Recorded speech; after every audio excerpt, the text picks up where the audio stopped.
Well, hello everyone. Bonjour tout le monde. Mayors, reeves, wardens, councillors, municipal staff, friends. It's my absolute pleasure to be here with you today in person. I want to thank you, AMO, for that very kind introduction. I want to thank Jamie, the Executive Committee and the Board of Directors for your leadership, your commitment, and your hard work to make Ontario's municipalities stronger, so they can deliver the very best public services to Ontarians. I'd also like to thank the organizers, volunteers, staff, and sponsors for organizing a wonderful in-person conference and making sure it's safe and successful.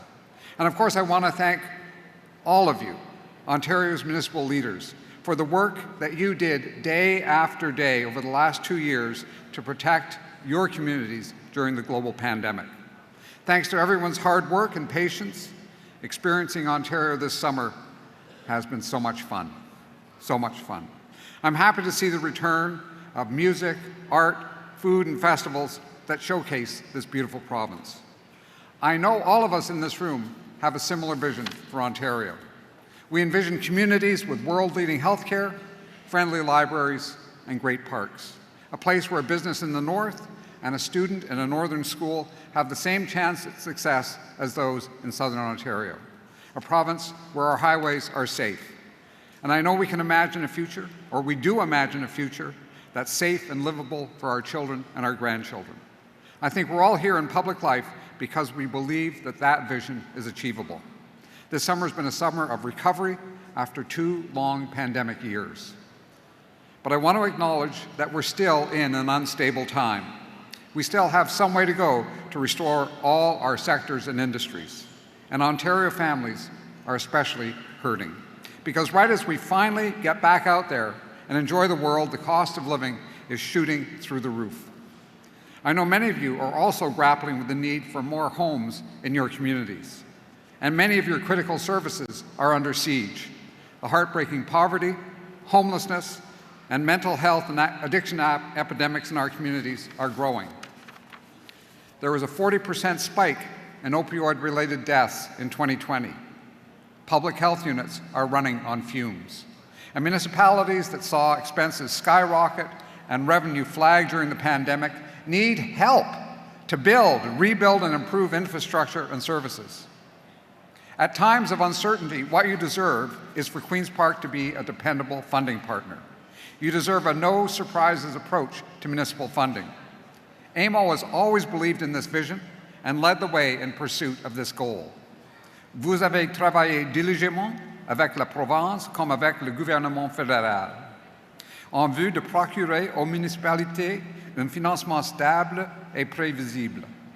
L'opposition officielle vous entend quand vous dites que les déficits reliés à la COVID sont toujours là. Et nous vous entendons quand vous dites nous pouvons endurer aucune espèce de coupure ou de transfert des dépenses. Ontario's municipalities are still facing a multi-billion-dollar COVID-related budget hole. Even in the face of skyrocketing inflation, Doug Ford has refused to increase the Ontario Municipalities Partnership Fund. 10 years ago, that fund was $595 million per year. Despite greater needs and exploding inflation, that fund has been cut and frozen year after year. This year, the OMPF is again frozen at $500 million. The NDP is going to keep pushing for the OMPF to be raised to at least $550 million and indexed to inflation. On top of that, the Financial Accountability Office found that Doug Ford failed to spend $7.2 billion of his 2021-2022 budget. So, at a time when you needed support for critical municipal services, municipalities were shortchanged. Public didn't get the support they needed for public health care, for transit, for long-term care, and battling the opioid crisis. And of course, you didn't get the support you needed to deal with the housing crisis. The Ford government plans to reduce historical funding for municipal housing programs means we will not end chronic homelessness by 2025, a goal that we all share. And I don't agree with the way that Mr. Ford points fingers at municipalities for causing the housing crisis.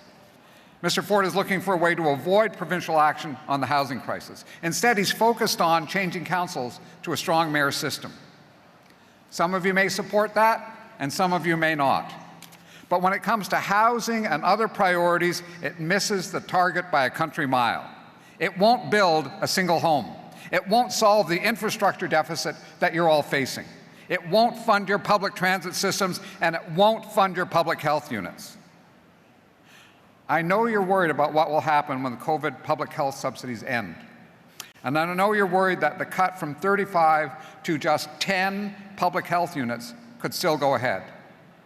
Public health units have been leaders in rolling out vaccines and boosters. We won't end the opioid epidemic without them. We won't have safe and healthy communities without strong public health units close to the people that they're serving. The NDP stands with AMO in the call to restore public health cost-sharing agreement, 75% provincial and 25% municipal. And not just temporarily, but permanently by enshrining it in legislation. And we'll continue to call on the province to pick up 100% of pandemic costs, from the cost of supporting vaccine programs to public information campaigns. Of course, we have nothing if we do not have good primary and emergency health care in our communities too. For many of you, the health staffing crisis is forcing department closures, painfully long waits, or long drives to get medical care. I can't think of anything scarier than rushing a loved one to a hospital only to find the doors locked and the lights out. And I cannot think of a job more exhausting than the work our health care workers have been doing.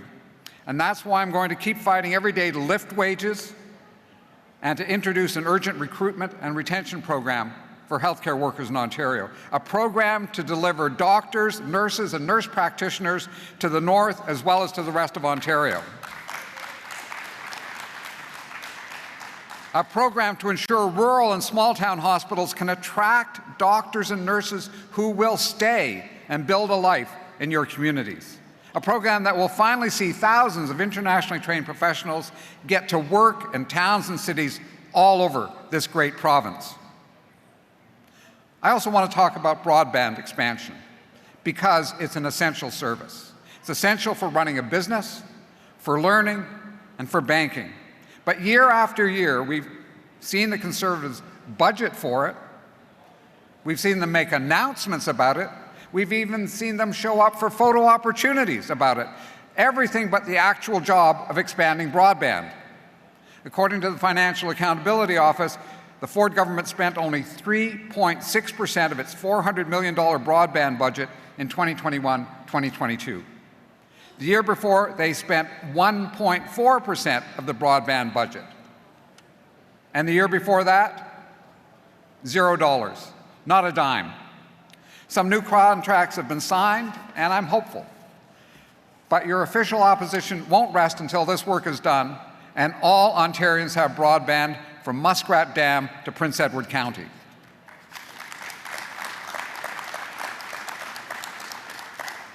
I also want to touch on the funding that you all need for climate resiliency. The costs of the climate crisis are already upon you. It's the cost of cleaning up after a flood, like Kenora and Bracebridge have had to do, or rebuilding after a tornado, like Barrie and Ottawa have had to do. Conservation authorities and flood prevention funding have been cut by the government. Electric vehicle charging stations were ripped out of the ground. Nous ne pouvons pas nous permettre de reculer encore plus. Cela nous a déjà coûté trop cher. Et le prix que nos enfants et petits-enfants risquent de payer est immense. My friends, you remember the cuts to housing, transit, the OMPF, childcare, public health, and even long-term care. The downloading hurt municipalities and the people that live there. As the official opposition, we want to make sure we don't go right back to cutting. This government has already cost us too much. We believe in uploading costs from municipalities, not downloading. That's why the NDP supports restoring the province's traditional 50% funding for municipal transit and paratransit operations. I have to say, personally, as a regular transit user, I'm strongly in support of this position of my party. We support the province picking up a much bigger share of public health costs, and we'll fight for that. It's essential. We will urge this government to work with municipalities to end exclusionary zoning, and once again be a partner in funding building and maintenance for affordable homes. We'll call on this government to invest in roads, bridges, and better maintenance, including making highways 11 and 17 Class 1 highways. And we'll advocate alongside you for more stable municipal funding. In my years as a city councillor and as an MPP, it's always been a joy to work alongside municipal leaders like you. It's my promise that in my time as leader, I'll be constructive and productive and offer solutions. My door will be open to you. And I'll never miss a chance to fight for municipalities and the people that live there. We believe Ontario is the best place in the world to live, to work, to raise a family, and to start a business to last generations. I know you believe that too, and I look forward to continuing to work together. Thank you very much. Merci beaucoup. Miigwech.